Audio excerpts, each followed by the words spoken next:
Welcome to মুহূর্তের ডাকে। আমি Sangeeta, your spiritual guide, holistic mentor, life coach. General reading, প্রত্যেকের জন্য রিডিং। আজকে 19শে সেপ্টেম্বর বৃহস্পতিবার 2024 রিডিং প্রত্যেকটি সাইনের জন্য।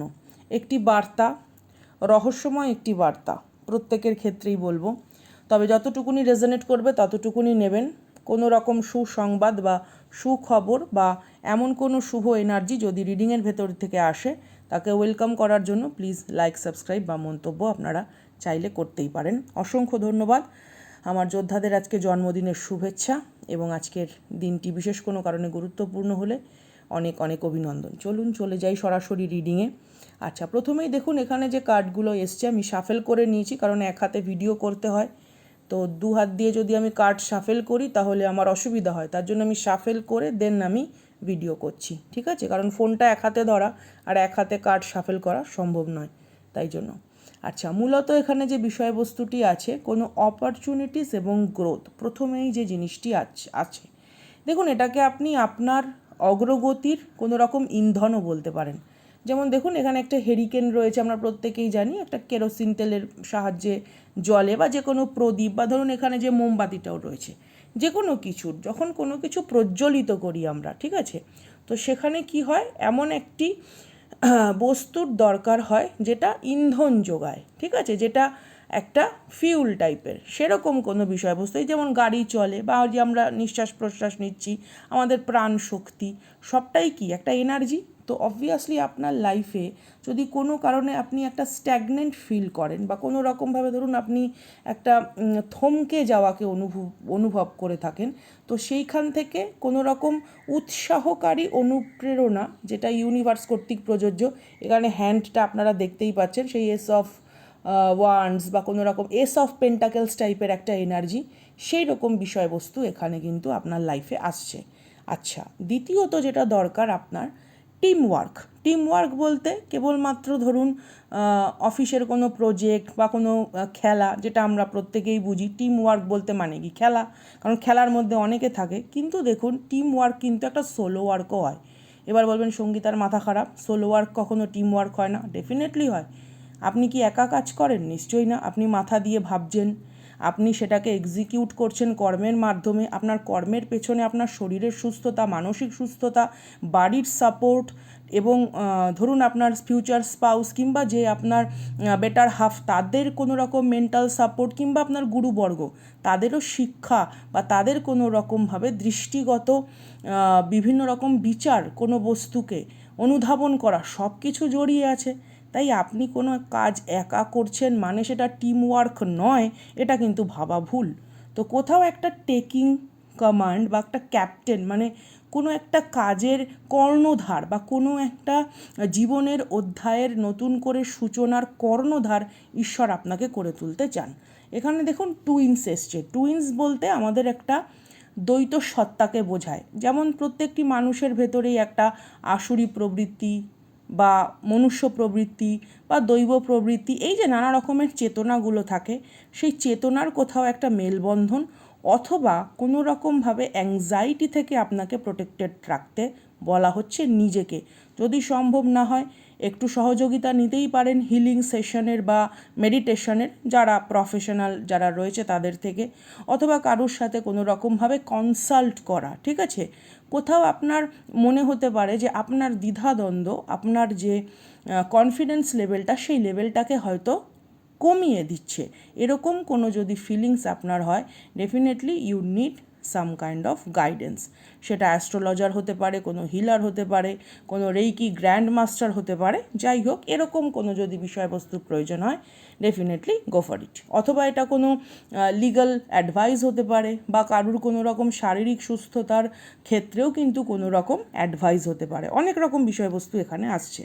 তারপরে দেখুন যে কার্ডটা রয়েছে, যে কোনো মানুষ যে কিনা কোনো কিছুতে ফোবিয়া রয়েছে, অর্থাৎ কিনা সে সবসময় পালিয়ে বেড়াতে চায়, এরকম যদি কোনো ব্যক্তি বিশেষ আপনার চারপাশে থাকে, সেটা ব্লাড রিলেশনশিপের হোক, এমনি সম্পর্কের হোক, এরকম কোনো ব্যক্তি বিশেষ, অর্থাৎ একটা মানে খাঁচা থেকে বেরোতে ভয় যাদের, স্বাভাবিক, একটা পাখি যে আকাশে উড়বে তাকে বজ্রবিদ্যুৎ, তাকে ঝড়, তাকে রৌদ্রু পেরোতেই হবে।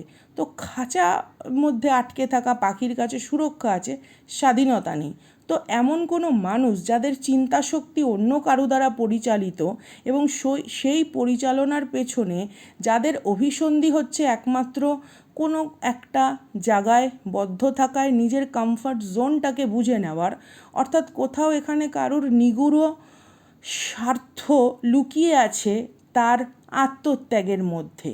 সবসময় কিন্তু আত্মত্যাগ মহান কোনো কর্মের জন্য করা হয় না। এরকম কোনো সত্য যদি লুকিয়ে থাকে যে আপনার চারপাশের মানুষরা অনেক সময় আপনাকে ডিফেম করার কাজে ব্যবহার করে, কিংবা নিজের কমফর্ট জোন থেকে পেরোতে পারে না বলে আপনার প্রতি তারা একটা অন্য বিরূপ দৃষ্টিভঙ্গি সবার সামনে তুলে ধরতে চায়, সেরকম কোনো সত্যতা প্রকাশিত হতে পারে।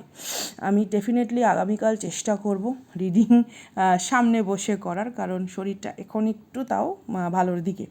আচ্ছা, তারপরে দেখুন এখানে যে বিষয়বস্তুটা আছে, ক্যাটালিস্ট মানে আপনারা জানেন অনুঘটক। অর্থাৎ অনুঘটক কি, নিজে কখনো পরিবর্তন হয় না, সে কিন্তু একদম তার মতনই থাকে, সে হচ্ছে গতি প্রকৃতি নিয়ন্ত্রণ করে। তো আপনার লাইফে যদি কেউ এমন থাকে যে নিয়ন্ত্রণকারী বিন্দু, নিয়ন্ত্রণকারী কণিকা, অথচ তার নিজস্ব আন্তরিক কোনো পরিবর্তন নেই, বা তার পরিবর্তনের মাধ্যমে যদি সে আপনাকে কোনো সুবিধা দিতে পারে, সেক্ষেত্রে সে একেবারে নিরাকার, নির্বিকার এবং জড়গ্রস্ত হয়ে আছে, সেরকম কোনো বিষয়বস্তু থেকে কিন্তু ইউনিভার্স আইদার আপনাকে সরিয়ে আনবে ফর ইয়োর বেটারমেন্ট। ঠিক আছে, দেখুন প্রত্যেক বস্তু সকলের ক্ষেত্রে কিন্তু উপকারী নয়। যেমন তেজস্ক্রিয় পদার্থের একটা রেডিয়েশন থাকে, তেমনি নেগেটিভ কিছু মানুষজনের না রেডিয়েশন থাকে। তো কিছু নেগেটিভ তেজস্ক্রিয়তা বা কোনো রকম মানুষের, আমি অন্য ডেক থেকে দেখব কোন রাশির মানুষজন, এবং আজকে আমি ডিভাইন বুকেরও একটু হেল্প নেব ফর দ্য গাইডেন্স। তো এমন কিছু নেগেটিভ মানুষজন আছে যাদের তেজস্ক্রিয়তা আপনার জন্য ভালো নয়, শারীরিক মানসিক উন্নতির জন্য বাধাদায়ক। এরকম কোনো নেগেটিভিটি থেকে ঈশ্বর আপনাকে কি করছে, অ্যাওয়্যার করছে, সচেতনতা আনছে আপনার ভেতরে, এবং কোথাও আপনার মধ্যে রিফ্লেক্ট করা হচ্ছে। কেন রিফ্লেক্ট করা হচ্ছে? কারণ তারা যে সমস্ত নেগেটিভিটি আপনার দিকে পাঠাচ্ছে সেগুলো যেন একটা ওই প্রতিফলন প্রতিসরণের মতন আর কি, কোন বিন্দু, ঠিক আছে, প্রত্যেকটা জায়গা, প্রত্যেকটা জীবনের ধাপকে, পরিসরকে একটু ব্যাখ্যামূলক গভীরতায় নিয়ে গিয়ে তার থেকে নতুন করে আপনার কোনো রকম ভাবনা চিন্তাকে পুনরুদ্ধার করার একটা বড় মহাযজ্ঞ সাধিত হচ্ছে। দেখুন, যা আপনাকে জ্ঞানী করে, হতে পারে আপনি ট্র্যাডিশনাল ভ্যালু আপনার খুব রয়েছে, আপনি যে জায়গা থেকেই দেখুন না কেন বা যাকেই আপনি মানুন না কেন, আন্তরিকভাবে আপনি পরিবার পরিজন, আপনার যে মরাল কি বলবো মানে আদর্শ, বা আপনার যে নানা রকম বিষয়বস্তু রয়েছে একটা, তো সেই ব্যাপারগুলোকে আপনি খুব সম্মানের সাথে দেখেন, বা আপনি একজন সম্মান পাওয়া বা শ্রদ্ধা পাওয়ার মতন ব্যক্তিত্ব সম্পন্ন। তারপরে যেটা আছে ইনভেস্টিগেশন অ্যান্ড রিসার্চ, এখানে দেখুন এটা স্পিরিচুয়াল লেভেলে, অর্থাৎ আপনার আশেপাশে যে সমস্ত মানুষগুলোর থেকে আপনাকে দূর করা হচ্ছে, আপনাকে ঈশ্বর বলছে অভিযোগ না করে ভালো করে ভেবে দেখুন যে এই মানুষগুলো কি আদতে আপনার লাইফে এমন কিছু ভ্যালু রাখে যেটার জন্য আপনার অস্থির হওয়া উচিত বা ব্যগ্র হওয়া উচিত বা কোনো কারণে ব্যাকুল হওয়া উচিত, নাকি প্রশান্ত মনে পুরো বিষয়বস্তুটাকে আরও একবার ভাবলে আপনি আরও পুঙ্খানুপুঙ্খ ঘটনাকে বিশ্লেষণ করতে সক্ষম হবেন, যা কোনো এক ক্ষেত্রে আপনি নিজেকে দায়ী মনে করতেন বা অন্য কাউকে দায়ী মনে করেছেন, কিন্তু আদতে এরাই দায়ী বা এরাই কোনো কারণে এই সমস্ত ঘটনাচক্রকে ঘটিয়েছে ফর দেয়ার নেগেটিভ ইন্টেনশন। অন্য ডেক থেকে একটু ক্ল্যারিফিকেশন করছি। সাথে থাকার জন্য, পাশে থাকার জন্য, ভালোবাসার জন্য ধন্যবাদ বলে ছোট করব না। প্রত্যেক যোদ্ধাকে শুধু একটাই কথা বলবো, ভালোবাসা এবং সম্মানের থেকেও আপনি বিশ্বাসের যোগ্য অনেক বেশি। চলুন রিডিংকে আগিয়ে নিয়ে যাই, অন্য ডেক শাফেল করে ফিরে আসছি রিডিংয়ে। দেখুন এখানে প্রথমে যে কার্ডটি এসছে 8 অফ কাপসের সাথে 3 অফ কাপস। পরিবর্তন অপেক্ষা পলায়ন যেখানে সহজ, এবং সহজ পন্থা অবলম্বনকারী যে সমস্ত মানুষ তাদের ভীরু প্রকৃতির রূপ আপনার সামনে প্রকাশ করে তুলেছে, তাদের কোনো রকম বদ্ধ এবং নির্লজ্জ উন্মাদনা আপনার সামনে আসতে পারে জ্বলন্ত উদাহরণ হিসাবে যে মানুষের আড়ালেও এরা কতটা পৈশাচিক এবং কতটা কলুষিত জীবনযাপনে বিশ্বাসী।